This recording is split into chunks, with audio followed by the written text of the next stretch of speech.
What's up, y'all? So today I'm just gonna propagate into the realm, as always. So, what do we have? What do we need to talk about?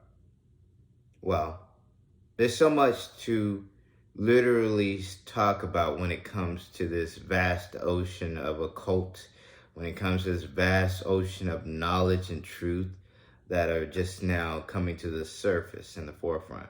People are putting their own little spin on things and making things up as they go, of course, but honestly, the truth in this apocalypse and this unveiling of knowledge is going to be coming to light. And no matter how loud you speak, the truth is so much louder. So, with that, we are left with a pyramid scheme like organization. Operating a pyramid scheme, a common type of fraud where members make money by recruiting more people to buy in. Typically, the founder solicits an initial group of people to buy in and promote the scheme. They are then encouraged to recruit others and promised part of the money those people invest, while the founder also takes a share. The pattern repeats for each group of new participants, with money from recent arrivals funneled to those who recruited them. Which keeps people in low vibrations. And a lot of this seems like crazy talk to the masses because they really don't understand what's going on. And someone I was watching was talking about that very word, understand, overstand, semantics. Just go with it, okay? A lot of these words, the words of man aren't that great, especially now. Back in the day, they had meaning behind the sounds and tones and pitches. बलि मांगती काली माँ मुक्ति देगी काली माँ काली माँ काली माँ बलि चढ़ाऊं तेरे आगे स्वीकार करो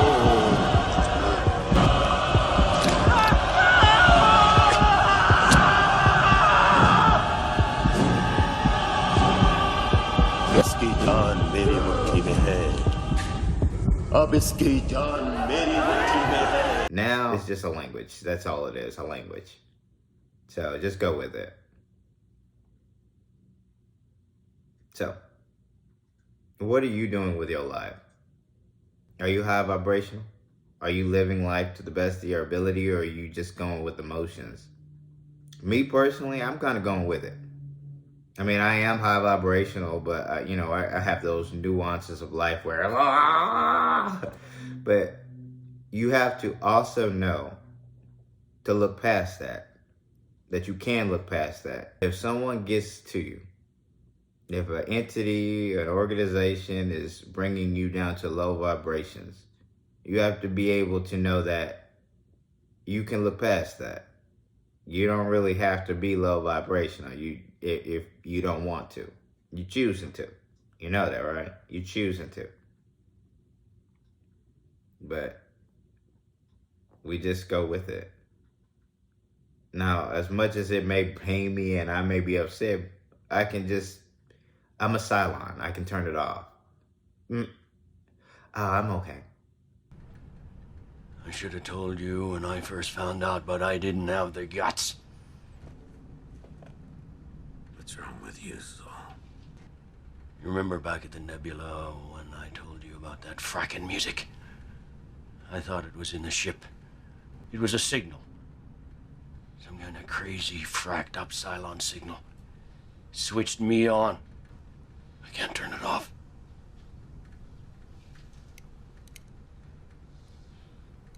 Switched you on.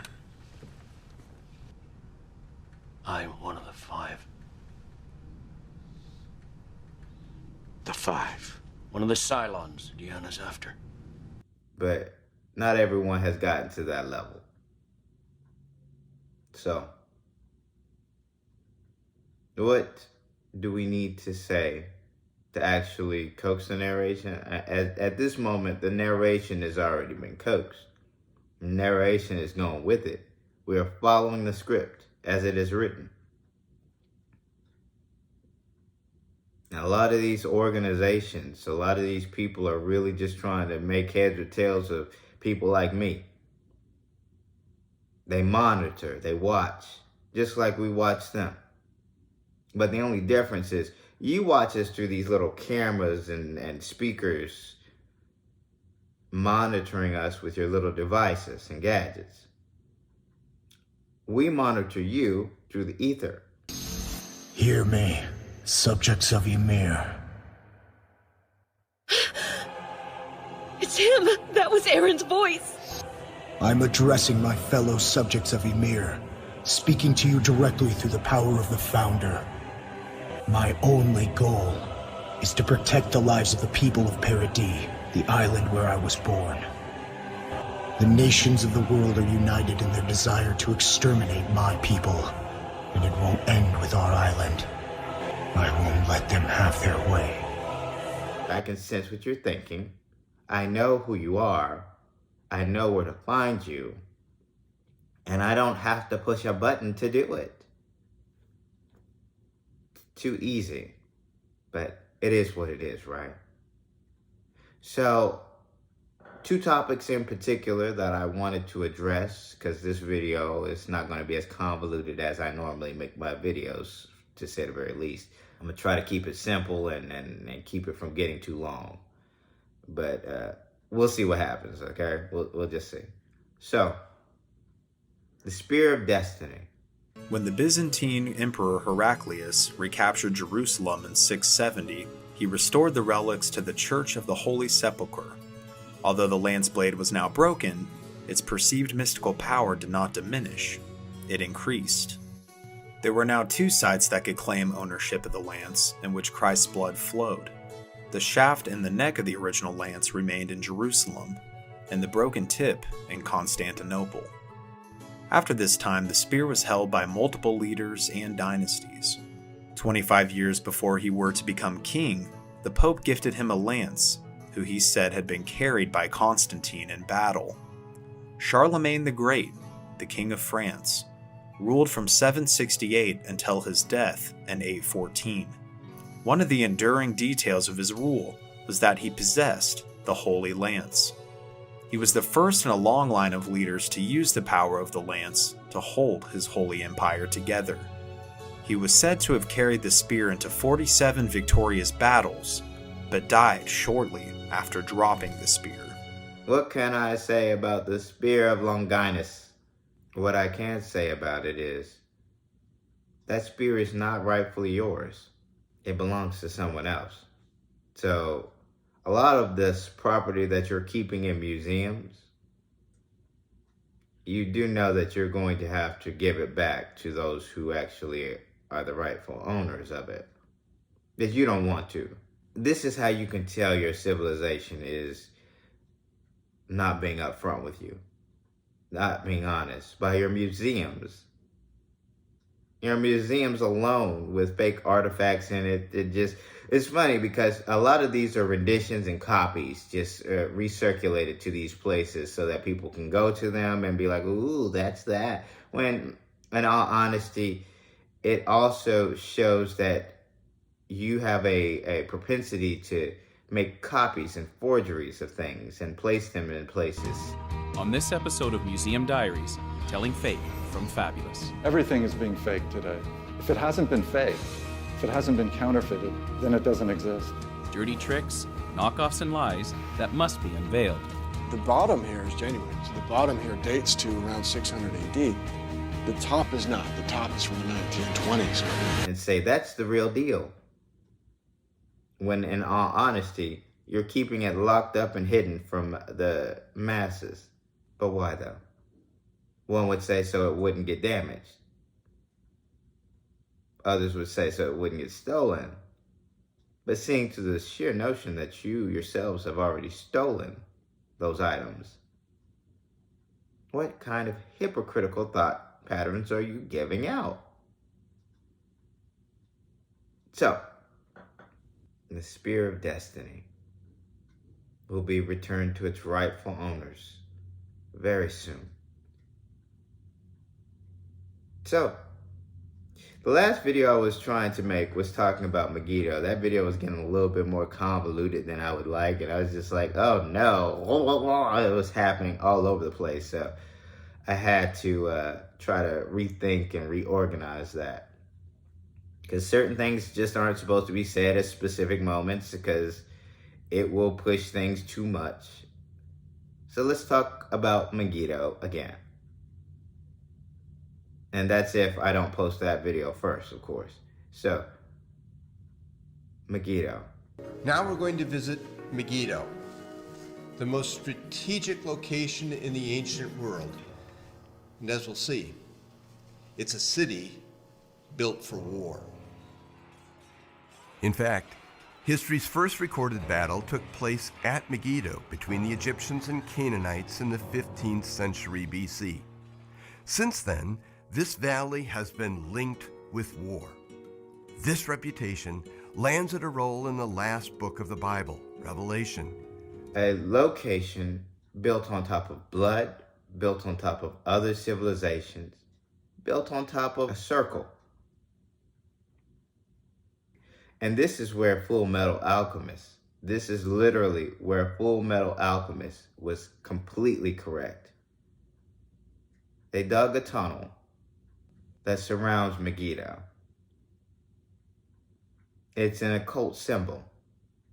And what it allows is when the timing is right, during the heat of the battle, when we go to war, of course. This is why they go to war there. During the heat of the battle, a sacrifice has to be made. Not just any sacrifice, a particular sacrifice has to be made. And that is where you get your Philosopher's Stone. Even though some people wield a Philosopher's Stone already, you want its power to be utilized for your own rights, right? And the only person or persons or entities that can actually create a Philosopher's Stone for you, for us, a high priest, very, very high priest. And you don't have one at the moment. The closest one you have is a royal named Anne. And she doesn't even have that ability to create one. But as much as I respect Anne opposed to her brother, of course, I respect her a great deal.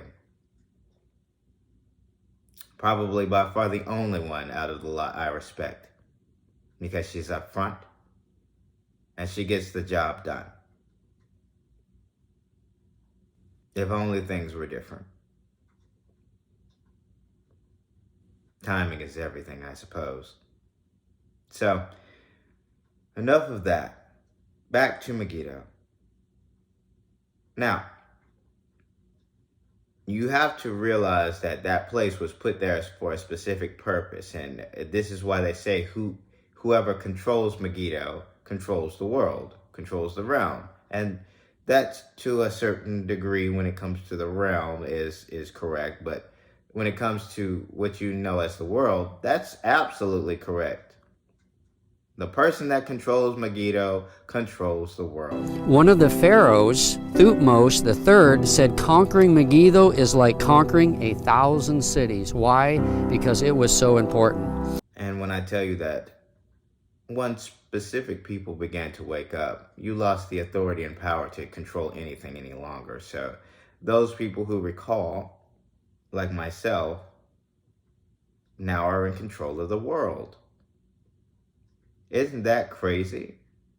To my friends and family, who I will assume at this moment will think I'm crazy, will leave me alone because they don't understand or overstand or understand semantics. What we're talking about, what I'm talking about. And that's fine. I knew what I was signing up for when I decided to give myself over. Because this is too important to let and allow the organization to control this narration any longer. You've lost the ability, you lost the juice. My apologies. Not really. You should not have gone up against us. But yet you doubled down. You gave people something that they cannot go back from. And now you're trying to lie and push narrations onto people.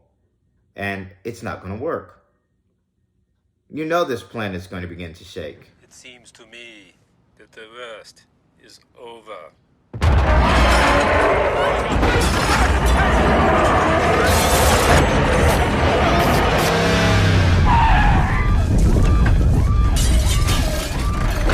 You know the sky is going to... What you say are stars are reflections of ionized hydrogen to a certain degree surrounding us. The Oort cloud. You're lying to them.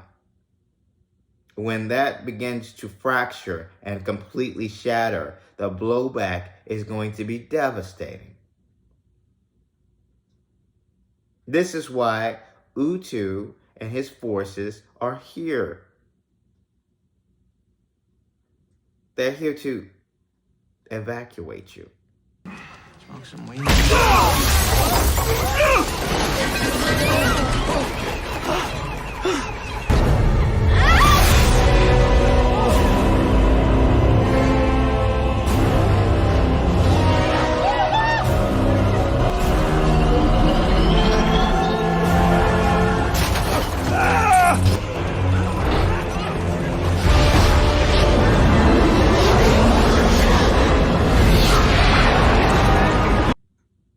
The timing is everything.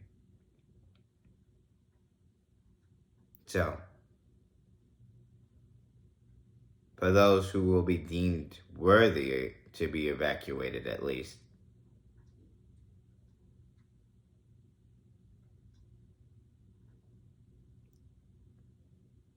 and I won't speak too deeply into that, because that will coax the narration in a way that we don't need it to go.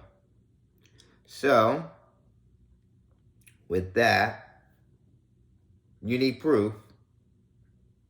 Any kind of proof at all. Is that what you're wanting from me? Some type of proof. Well, if you want my proof, tell them to point the James Webb telescope at Saturn and give you all of the pictures, the visuals, the x-rays, all of the scientific data that they have gathered on Saturn. Tell them to release it. They will not. The organization wants to maintain control, and they know that their master is back. So they're freaking out that their master has gone against them, when in all honesty, you went against me first. I was asleep. You woke me to crap. And now you want me to be on your side? I don't care for fiat. What am I going to do with that? Wipe my butt? What? Be low vibrational for it? I don't need it. I had all the money I ever wanted in life. I still do. When it comes to money, I speak about knowledge. I have it. I can control. I can create. Can you say the same for your organization? Can you say the same for your lot? The masses? Can they create? Do they have dominion over the animals any longer?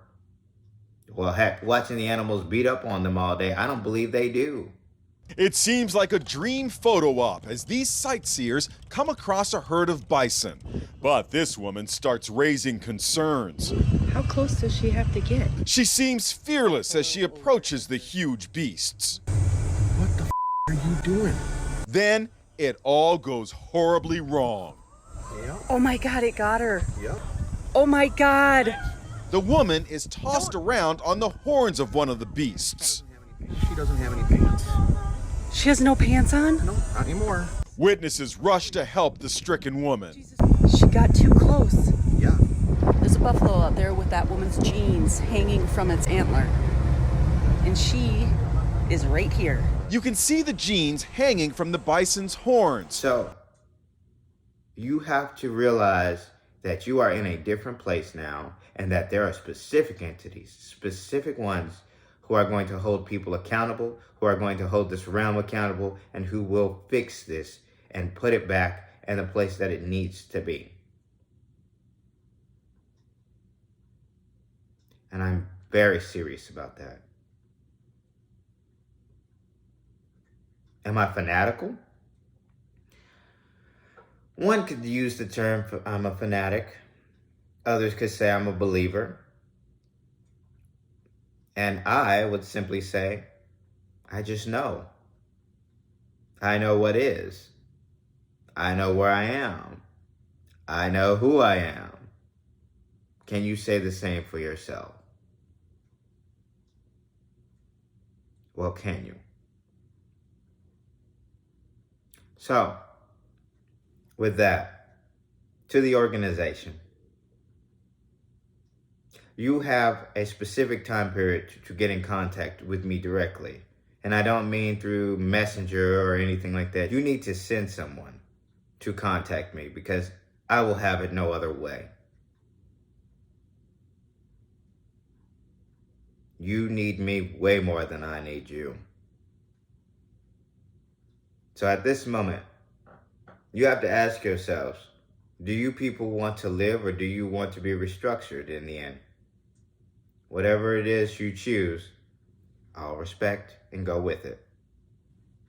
With that, this video is getting a little bit longer than I would like, so I will leave you with this. Don't fear anything. And I know that a lot of this stuff sounds crazy as all get out. It is. There's layers upon layers upon layers upon layers. You could look at this like an ocean. Most people get to the surface level, maybe get their feet wet a little bit. No one wants to do that deep dive because the pressure is too much. But once you get to that point where you can look past all that pressure, once you get to the point where you know that you must get to the bottom, then you will arrive. These people are lying. Our governments are lying. They will continue to lie, but it's okay. Let them point fingers at one another over certain things that they pushed upon us, while people like the architect of those specific mRNAs speak out against it. Well, I'll tell you, Aaron, what's happened is the combination of this cascade of events and my own CV and my role in the initial discovery of the RNA delivery and vaccines and stuff gives me legitimacy that I guess largely is protecting me from being censored by the usual social media channels. And so I'm saying things, I'm able to say things. I'm really careful what I say. I try to be careful. And so they don't have a good excuse to whack me. And it's brought people all over the globe out of the woodwork. I feel like I'm channeling the collective angst of a global network of frustrated scientists and physicians. And by the way, I'm inundated with calls, random calls. I mean, I can hardly have dinner from patients that just need to be listened to. These people are literally counting on you to be stupid and not think. But that's why people like me are here. That's why these entities are waking up. Because enough is enough. So with that sternness out the way, a smile on, and positive vibes your way. For the light workers, keep doing your thing. For the chosen, stay on mission. And for those who know, let's get it.